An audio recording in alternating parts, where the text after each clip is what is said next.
Hey everyone, and welcome back to GenX Countdown, where nostalgia hits harder than a flying back kick from Kamen Rider himself. Today we're firing up the control panels and rewinding the tape to count down the top 5 classic live-action giant robots that rock GenX. That's you and me. These chrome giants, gold-plated defenders, and latex-covered kaiju fighters were more than just TV shows. Man, they were a Saturday morning religion.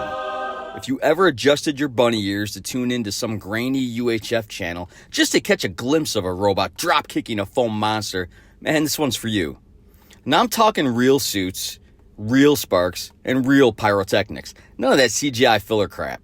Back when guys in rubber suits duked it out on Model City sets and every week felt like an epic mini-movie. These shows weren't just cool. They were bizarre, they were imaginative, and sometimes even subversive. And in today's countdown, we're not just talking about the classics. We're digging up a few weird, controversial facts that might just shock even the most hardcore fan. Like how one gold robot from a lesser-known series might have had deeper influence than even Ultraman.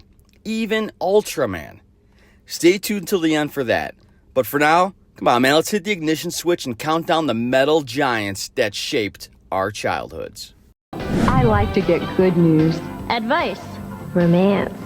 When you gotta know, you gotta call. 1-800-535-LIVE. Alright, let's kick things off with a not quite a robot, but still totally worthy entry. Kamen Rider. This mass motorcycle crusader might not be a giant robot per se, but come on man. Cybernetics, armor, transformation sequences, and an insect helmet that could crack a windshield. He's basically Gen X's proto-Terminator. Kamen Rider was a phenomenon, no doubt. A cyborg created by the evil organization Shocker, who turned against them. Wait, hold up. This goes on for like ever. It's a 10-second clip of this circle back and forth and back and forth. This is fantastic. That's comic book gold. And the real kicker, it brought depth. Kamen Rider wasn't just punching monsters, he was fighting his own fate. And you didn't need a skyscraper-sized frame to feel his impact. For many Gen Xers, especially those who caught the dubbed US Masked Rider, this show was their first taste of serialized Japanese storytelling. Plus, let's be honest, those motorcycle scenes made you beg your parents for a dirt bike. The original actor broke both legs doing a stunt, yet the show kept going using clever camera angles and body doubles. People often confuse Kamen Rider with anime or cartoons. But it's one of the key reasons these heroes became a TV standard. They were real. Because GM is sensitive to your safety need, the 1974 Seatbelt system is designed to work for you in all ways. Just settle into your 1974 GM car. Chances are you're not used to that, but the shoulder harness is permanently part of the system now.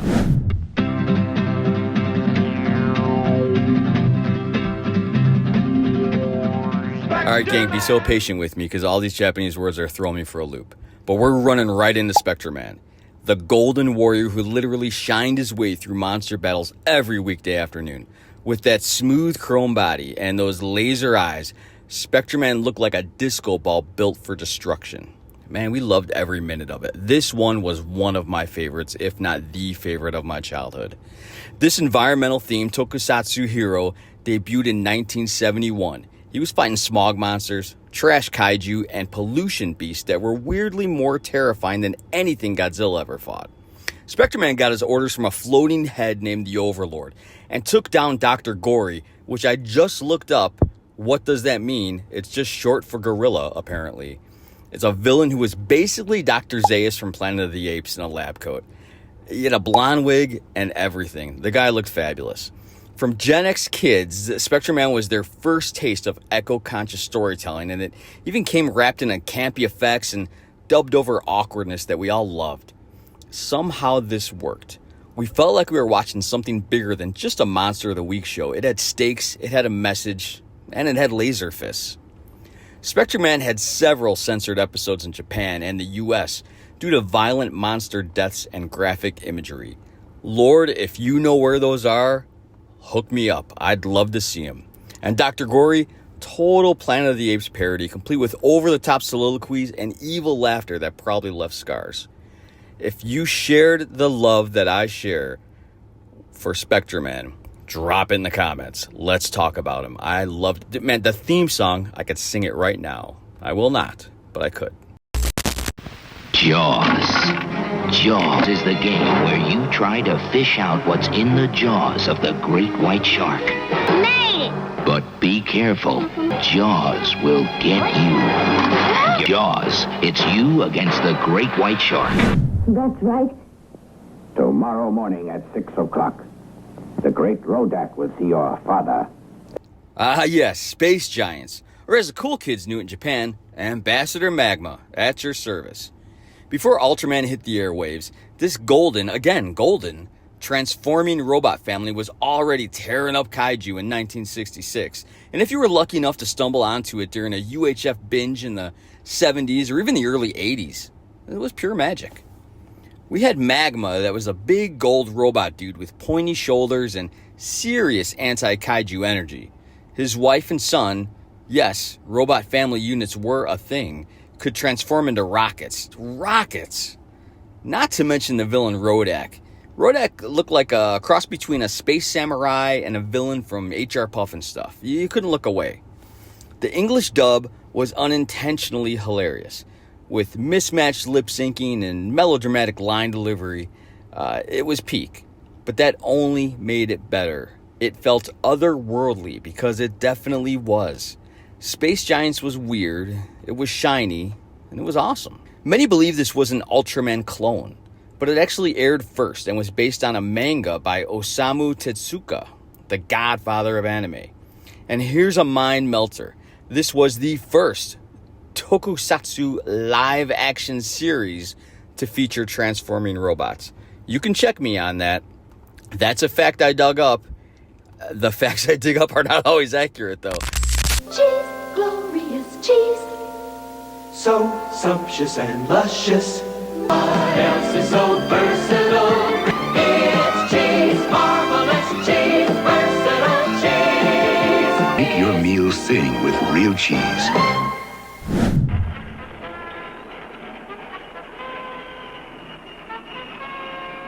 Flying into the next spot, literally, is Johnny Sokko and his flying robot. The show that made every Gen X kid want a remote control giant. And in this case, that remote was a sweet-ass wristwatch. Yeah, before the Apple Watch could track your heart rate, Johnny's watch controlled a nuclear-powered robot with missile fingers. Missile fingers! This 1967 classic hit US screens dubbed and slightly sanitized, but it still packed a punch. The flying robot, also called Giant Robo in Japan, was part robot, part protector, and part best friend. Aww. He looked like a cross between a medieval knight and a vending machine, but he could fly.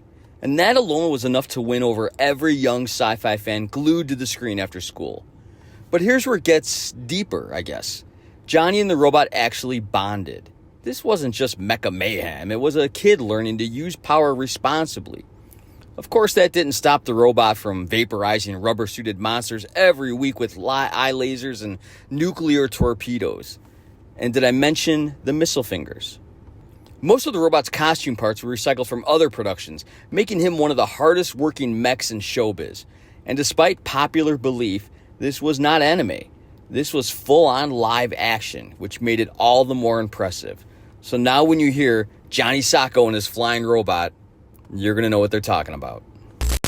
Oh no, Ma! Alcoholism. Dad, you gotta wake up. It can tear families apart. Can you see what it's doing to you? It's all your fault. On Family Group Headquarters. I hate this house.